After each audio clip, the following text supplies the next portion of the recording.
ግራ የምታጋባኝ? እንደሱ ከመሰለሽ በጣም ይቅርታ። እንዴ ስቀርብ ትርቀኛለህ፣ ልክ ልርቅ ስሞክር ደግሞ ትቀርበኛለህ። እማዬ እማውቃቸው ሰዎች በሙሉ አዝነውብኛል። ሰላም እንዴት ናችሁ? የነጁ ሆም ኩኪንግ ቤተሰቦች ዛሬ ኖላዊ ተከታታይ ድራማን ክፍል 107ን ይዤላችሁ መጥቻለሁ። ላይክ፣ ሸር፣ ሰብስክራይብ በማድረግ እስከ መጨረሻው አብረውን ይቆዩ። ሀና ዛሬ በጣም አዝናለች። ለእናቷ እማዬ የማውቃቸው ሰዎች ሁሉ አዝነውብኛል ትላታለች። አዝነውብኛል ማለት ምንድን ነው እያለች እናቷ ትጠይቃታለች። በቃ ቤተሰቦችን ሳገኝ ሁሉንም ረሳሁኝ። ደግሞ ልክ ናቸው፣ አልፈርድባቸውም። እነሱ እኮ ለእኔ ብዙ ሆነውልኛል ትላታለች። ሀናም መንገድ ላይ ከትምህርት ቤት ወጥታ ስትሄድ እዝራ ያገኛታል። ሀና ለምንድን ነው ዝም ብለሽኝ የምታልፊው በማለትም ይጠይቃታል። እዝራ ምን እየሆንክ ነው? ከዚህ በፊት ላናገርሽ ሊቀርብሽ አልፈልግም ብለሃል፣ ስለዚህ ትለዋለች። በቃ እያለም እሱ ያስረዳታል። ስቀርብ ትርቃለህ፣ ስቀርብ ደግሞ ትርቃለህ። ምን እያደረክ ነው? ለምንድን ነው ግራ የምታጋባኝም በማለት ትነግረዋለች። እሱም ስቀርብሽ ተው ስርቅሽ አንቺ ደስ የሚልሽ እያለ ይጠይቃታል። እሱ ደግሞ ምን ማለት ነው ትለዋለች። አይ ያለሽበትን ሁኔታ ለመረዳት ነው ይላታል። ሰላምም ጆሮን ሂዳ አስጠንቅቀዋለች። መጀመሪያ ትንሽ ከቀለደች በኋላ አይ ያልኩህን ሁሉ እኮ ማመን የለብህም ትለዋለች። እና ደግሞ ከሀና መራቅ አለብህ፣ ያኔ ታስታውሳለህ ለሀና የማልሆነው የለም ብለኸኝ ነበረ። እና ደግሞ እኔም ለእህቴ የማልሆነው የለም ብለዋለች። ደግሞ ከእኛ ልታርቃት ነው እንዴ የምትፈልገውም ብለዋለች። ጆሮም የሀና እህት ባትሆኚ ወይኔ አንቺ ነሽ ግን እንደዚህ ያልሽው እያለ ብቻውን ተናዶ ያወራል። ሀናም በጣም ተክዛ ቁጭ ብላለች። በጣም ግራ ገብቷታል። እናቷም በመግባት ልጄ ዛሬ ምን ሆነሽ ነው? በቃ አልተኛሽም፣ ቁጭ ብለሽ ታስቢያለሽ፣ ምን ተፈጥሮ ነው በማለትም ትጠይቃታለች። ሀናም የተፈጠረውን ሁሉ ትነግራታለች። እማዬ የምወዳቸው ሰዎች ሁሉ ከኔ ርቀዋል እና ደግሞ ቤተሰቦችን ካገኘሽ በኋላ እኛን ረሳሽን አሉኝ። አዎ እውነታቸውን ነው፣ አባቴንም እረስቸዋለሁ። አሲርና ተምቹም ለእኔ ብዙ መስዋዕትነት የከፈሉልኝ ናቸው። ምናልባት እኮ እነሱ ባይኖሩ እዚህ አልደርስም ነበር ትላታለች። እና አባትሽን እኮ እየሄድሽ እየጠየቅሽ ነው ትላታለች። አይ እየሄድኩ እኮ አልጠየቅኩም፣ ብሄድ ደግሞ ምሳ ወይ ራት ሰርቼ ነው የምመለሰው ትላታለች። እሺ በቃ አሁን ተነሽ ወደ አባትሽ ሂጂ ትላታለች። ሀናም ተነስታ ወደ አባቷ ትሄዳለች። ፖሊሶቹም ወይዘሮ ባዩሽ ጋር ከመጡ በኋላ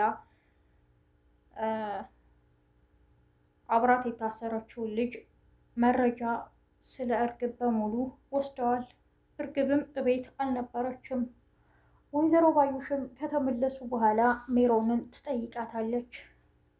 ለዛሬ አልተሳካልሽም፣ እርግብን አላገኘናትም ትላለች። እንዴ ምን ማለት ነው? በቃ እኔ ቀደምኩ ማለት ነው፣ እኔ ያሸነፍኩ ትላለች ወይዘሮ ባዩሽ አሁንም እዛ ሁና።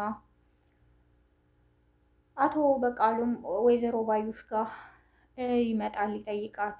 እንዴ አንተ ዛሬ ምን አይነት ስራ እንደሰራህ እያለች ትጠይቀዋለች።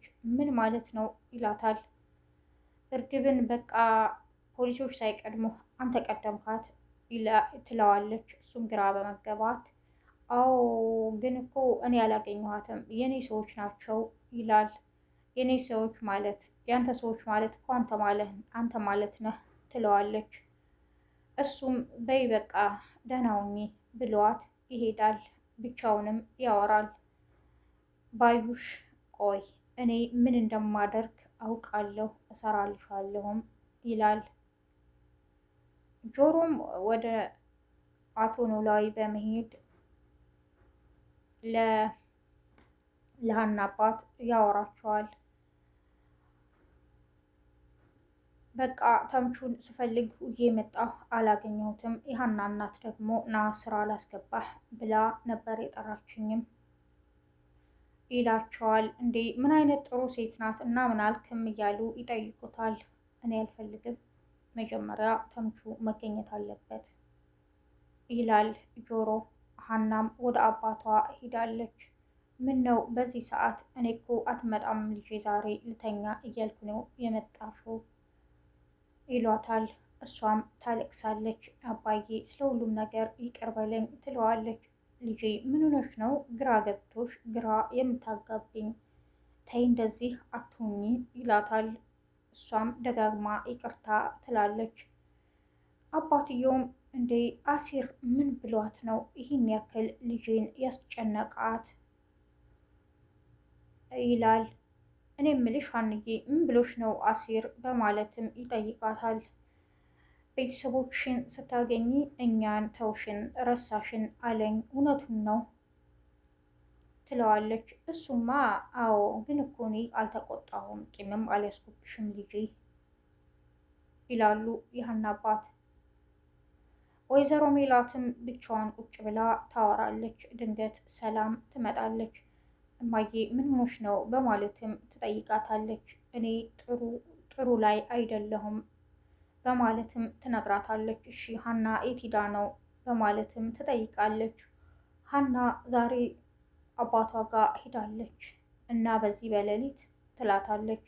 አዎ ሀና ዛሬ ምንም ጥሩ ላይ አይደለችም። ስለዚህ ያ ጆሮ አግኝቷት የሆነ የተናገራት ነገር አለ፣ ተረብሻለችም ትላታለች።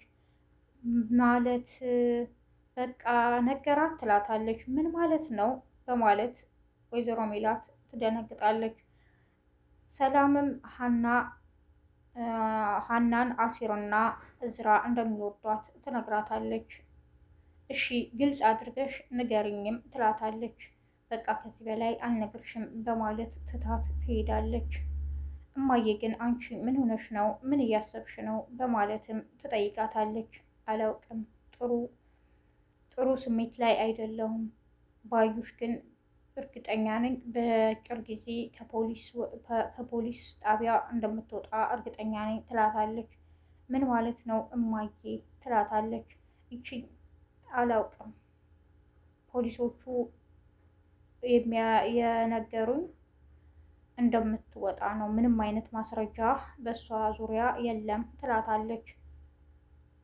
እና ታዲያ ምን አሰብሽ ስትላትም እንዴት አድርጌ ነው የምገላት እያልኩ አስባለሁ ትላታለች። ሰላምን በጣም ትናደዳለች። እንዴ እማዬ እኮ አታደርገውም አይባልም፣ ወይኔ ጉዴ ትላለች ብቻዋን። የዛሬው ክፍል ይሄን ይመስል ነበር። በቀጣይ ክፍል እስከምንገናኝ ነጁ ሆም ኩኪንግን ላይክ፣ ሸር፣ ሰብስክራይብ በማድረግ አብራችሁ ስለቆያችሁ አመሰግናለሁ። መልካም ቀን ባይ